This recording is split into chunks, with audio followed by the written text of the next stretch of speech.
Hello बच्चों, एक बार फिर स्वागत है आपका मेरे चैनल में। चलिए आगे पद्यांश में पढ़ते हैं। शुद्ध मनु पद्यांश जो हमारा चल रहा है उसमें पढ़ते हैं आगे। और ये क्या तुम सुनते नहीं, और ये क्या तुम सुनते नहीं, विधाता का मंगल वरदान। शक्तिशाली हो विजयी बनो, विश्व में गूंज रहा जयगान। डरो मत अरे अमृत संतान, अग्रसर है मंगलमय वृद्धि। पूर्ण आकर्षण जीवन केंद्र, खिंची आवेगी सकल समृद्धि। शब्दार्थ देखिए बच्चों। अमृत संतान यानी देवपुत्र, अग्रसर है सामने उपस्थित है, मंगलमय वृद्धि माने कल्याणमयी उन्नति।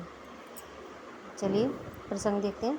मनु के एकांत और निराश जीवन में आशा का संचार करती हुई श्रद्धा उसके सम्मुख आत्मसमर्पण कर देती है। आत्मसमर्पण के उपरांत श्रद्धा मनु को नवीन मानव सृष्टि का प्रवर्तक बनाने की प्रेरणा देती है, प्रवर्तक बनने की प्रेरणा देती है। चलिए व्याख्या देखते हैं।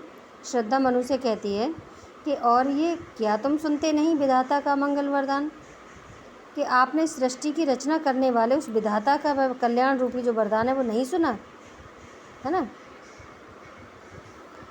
शक्तिशाली हो विजयी बनो, विश्व में गूंज रहा जयगान। वो आपने विधाता का, सृष्टि की रचना रचने वाले विधाता का वह कल्याणकारी वरदान नहीं सुना, जिसमें उन्होंने कहा है कि शक्तिशाली बनकर विजय प्राप्त करो, है ना। शक्तिशाली हो विजयी बनो, शक्तिशाली बनकर विजय प्राप्त करो, विश्व में गूंज रहा जयगान। विधाता का यही विजयगान आज विश्व भर में गूंज रहा है। श्रद्धा कहती है कि अग्रसर, डरो मत अरे अमृत संतान, अग्रसर है मंगल में वृद्धि।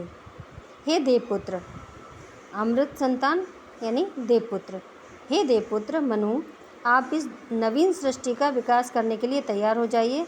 आप किसी भी प्रकार की आशंका से भयभीत ना हो, है ना। पूर्ण आकर्षण जीवन केंद्र, खिंची आवेगी सकल समृद्धि। आपका जीवन केंद्र आकर्षण से भरा हुआ है, इसलिए संपूर्ण सुख संपन्नता और वैभव आपके सम्मुख स्वयं ही उपस्थित हो जाएंगे।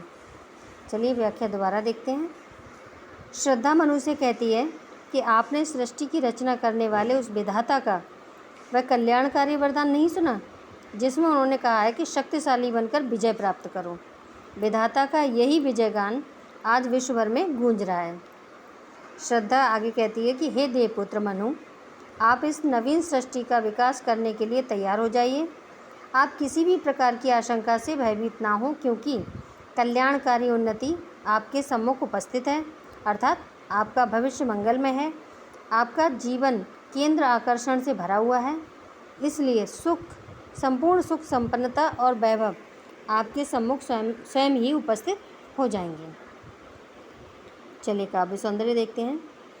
प्रसाद जी के नारी पात्र शक्ति और चेतना का साक्षात अवतार है। यानी प्रसाद के, जयशंकर प्रसाद ने जो पद्यांश लिखे हैं, ये श्रद्धा मनु की कविता लिखी है, इसमें जो नारी पात्र है वो शक्ति और चेतना का साक्षात अवतार है। यहाँ श्रद्धा की वाणी में तेज, ओज एवं चैतन्य भरा हुआ है। श्रद्धा ने यह मानवता के विकास के लिए कर्मण्यता का संदेश दिया है। भाषा खड़ी बोली, अलंकार अनुप्रास, रस शांत, शब्द शक्ति अविदा, गुण प्रसाद, छंद 16 मात्राओं का श्रृंगार छंद। आशा करती हूँ कि आपको ये पद्यांश समझ में आया होगा बच्चों। अगर समझ में आया है तो हमारे चैनल को सब्सक्राइब कीजिए, लाइक कीजिए और शेयर कीजिए। बहुत बहुत धन्यवाद।